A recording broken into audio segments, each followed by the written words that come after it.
ಗೋವಿನ ಜೋಳದ ಖರೀದಿ ಕೇಂದ್ರ ತೆರೆಯುವಂತೆ ಆಗ್ರಹಿಸಿ ಧಾರವಾಡ ಜಿಲ್ಲಾಧಿಕಾರಿ ಕಚೇರಿ ಎದುರು ಪ್ರತಿಭಟನೆ ನಡೆಸುತ್ತಿದ್ದ ರೈತರು ಜಿಲ್ಲಾಧಿಕಾರಿ ದಿವ್ಯಪ್ರಭು ಅವರಿಗೆ ಮುತ್ತಿಗೆ ಹಾಕಿ ತಮ್ಮ ಬೇಡಿಕೆ ಅವರ ಮುಂದಿಟ್ಟಿದ್ದಾರೆ.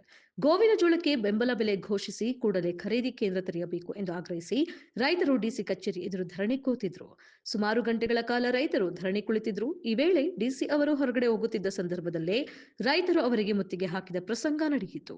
ಜಿಲ್ಲೆಯಲ್ಲಿ ಕೂಡಲೇ ಖರೀದಿ ಕೇಂದ್ರ ತೆರೆಯಬೇಕು, ಇಲ್ಲವಾದಲ್ಲಿ ಡಿಸಿ ಕಚೇರಿ ಎದುರೇ ಗೋವಿನ ಜೋಳದ ರಾಶಿ ತಂದು ಪ್ರತಿಭಟನೆ ನಡೆಸಲಾಗುತ್ತದೆ ಎಂದು ರೈತರು ಎಚ್ಚರಿಕೆ ನೀಡಿದರು. ಈ ವೇಳೆ ಜಿಲ್ಲಾಧಿಕಾರಿಗಳು 2 ದಿನ ಕಾಲಾವಕಾಶ ಕೊಡಿ, ಸರ್ಕಾರದ ಜೊತೆ ಮಾತುಕತೆ ನಡೆಸಿ ಖರೀದಿ ಕೇಂದ್ರ ತೆರೆಯುವಂತೆ ಮನವಿ ಮಾಡುತ್ತೇವೆ ಎಂದು ಡಿಸಿ ಭರವಸೆ ನೀಡಿದರು. ಈ ವೇಳೆ ರೈತರು ಬಾರ್ಕೋಲ್ನಿಂದ ನೆಲಕ್ಕೆ ಹೊಡೆಯುವ ಮೂಲಕ ಸರ್ಕಾರದ ವಿರುದ್ಧ ಆಕ್ರೋಶ ವ್ಯಕ್ತಪಡಿಸಿದರು. ಖರೀದಿ ಕೇಂದ್ರ ತೆರೆಯದೇ ಇದ್ದಲ್ಲಿ ದೊಡ್ಡ ಮಟ್ಟದ ಹೋರಾಟಕ್ಕೆ ಮುಂದಾಗಬೇಕಾಗುತ್ತದೆ ಎಂದು ರೈತರು ಎಚ್ಚರಿಸಿದ್ದಾರೆ.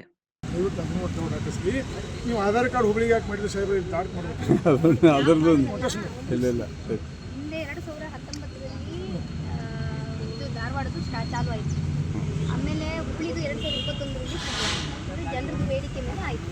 ಈಗೇನು ಮಾಡಿದ್ದಾರೆ, ಕೆಲವೊಂದು ಜಿಲ್ಲೆಗಳಲ್ಲಿ ಮಾತ್ರ ಹಿಂದೆ ಇತ್ತು, ಈಗ ಬೇರೆ ಬೇರೆ ಜಿಲ್ಲೆಗಳಲ್ಲಿ ಮಾಡಿರೋದ್ರಿಂದ ಒಂದು ಜಿಲ್ಲೆಗೆ ಒಂದು ಈ ಥರ ಮಾಡಿದ್ದಾರೆ. ಬಟ್ ಆದರೆ ಇದನ್ನು ನಮ್ಮ ಗಮನಕ್ಕೆ ಬಂದ ತಕ್ಷಣವೇ ಧಾರವಾಡಲ್ಲಿ ನಾವು ಮಾಡಲೇಬೇಕು. ಯಾಕಂದರೆ ಇಲ್ಲಿ ವಿದ್ಯಾಭ್ಯಾಸ, ಇಲ್ಲಿ ಯೂನಿವರ್ಸಿಟಿ ಇದೆ, ಮಕ್ಕಳಿದ್ದಾರೆ, ಎಷ್ಟು ಸ್ಟೂಡೆಂಟ್ಸ್ ಇದ್ದಾರೆ, ಅವ್ರಿಗೋಸ್ಕರ ಪ್ರತ್ಯೇಕ ಬೇಕು ಅಂತ ಒಂದು ಪ್ರಸ್ತಾವನೆ ಆಲ್ರೆಡಿ ನಾವು ಸಲ್ಲಿಸಿದ್ದೀವಿ. ಈಗಲೂ ಈಗ ಮಧ್ಯಾಹ್ನ ಅವರೇ ಡೈವರ್ಟ್ ಮಾಡ್ತಾರೆ. ಇನ್ನೊಂದು ಓಪನ್ ಮಾಡಿಸುವ ವ್ಯವಸ್ಥೆ ಮಾಡೋದು ಆಲ್ರೆಡಿ ನಮ್ಮಿಂದ ಪ್ರಸ್ತಾವನೆ ಕನ್ಸಿಡರೇಷನಲ್ಲಿ ಇದೆ. ಗೊಂಜಾಳ ಬಗ್ಗೆ ನಿಗಾ ಇಲ್ರಿ ಮೇಡಮ್, ಒಟ್ಟ ಇದ್ರ ಬಗ್ಗೆ ನಮ್ಗೆ ಉಳಿದ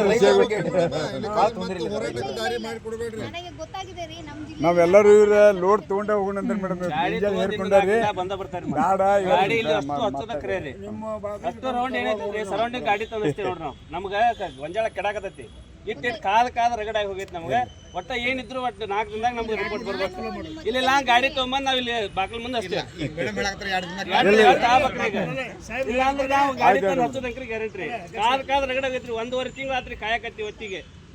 ನಮ್ಗೆ ಒಟ್ಟು ಏನು ಮಾಡ್ತೀರಿ, ಒಟ್ಟು 2-3 ದಿನ ನಮ್ಗೆ ಇನ್ನು 2-3 ದಿನ ವೇಟ್ ಮಾಡೋಣ. 2-3 ದಿನ ಬಿಟ್ಟು ನಾವು ಗಾಡಿ ತೊಂಬರ ಇಲ್ಲಿ ಬಂದು ಬಾಕಲಾಗ 10,000 ಆಯ್ತು. ಇನ್ನು 3 ದಿನ ಬಿಟ್ಟಿಂದ ನಾವು ಎಲ್ಲರೂ ಗೊಂಜಾಳ ಕಾದ ರಗಡಾಗಿ ಹೋಗೈತಿ ಈಗ ಮೇಡಮ್. ಒಟ್ಟೆ ಭಾಳ ತುರ್ತಾ ಇದೆ.